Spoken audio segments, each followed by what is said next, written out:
This is just a progress video. As you can see, in the last episode we took the motor out, got everything else. I got the LS sitting there on the stand. I'm doing a little bit of work to that. I'll explain in 1 minute. There is the old 301 turbo, which is still running. Well, not while it's out, but it's operational as a motor itself. TH350, that is a BOP, which is a Buick Oldsmobile Pontiac pattern on the top of them. So I've got an adapter for that. With the motor, at the moment I'm doing with the LS is I've just fitted the brand new oil pickup, which takes this nice Hedman pan that came with the system. So it's a Hamburg pan, oil pan. So I've just fitted that. The original pickup only ever had one bolt, although there's two bolt holes. It only ever had one bolt, so I put one in, try and get one in the back here. Could be done, very, very awkward, but she's on there. I've checked the clearance, that's all good. Just cleaned off all this, and I've test fitted the Transdapt adapters. As you can see, they're sitting there where they're supposed to sit. Had to remove the alternator. I'll explain that when we come to fitting it.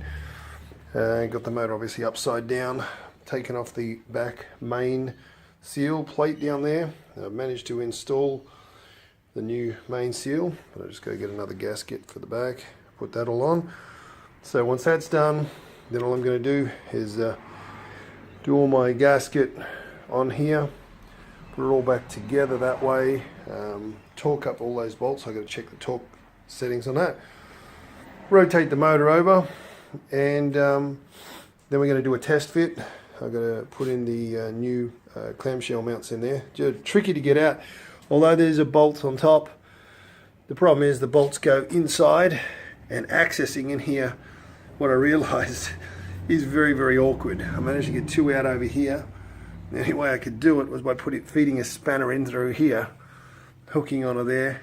Still got the bottom one to go, and three on this one to get them out. They are not easy to get out. That's been the only major thing I've sort of encountered at the moment. So my concern is that the alternator that is going to sit around about here, I got a feeling it's going to hit, or it's just going to clear. We'll know when we get to that point, and if we do, we're going to have to put a relocator which will bring it up high onto the driver's side. So short update. That's where we're at, guys. Stuff everywhere. But of course, everything I take out, just a little tip in case you've never done it, everything gets bagged and tagged. Alright, so yeah, there's baggies in there. Everything gets bagged and tagged and carefully put in there so I know where everything is. So that's it for the moment. So, cheers guys. She's coming along, and next step, test fit the motor.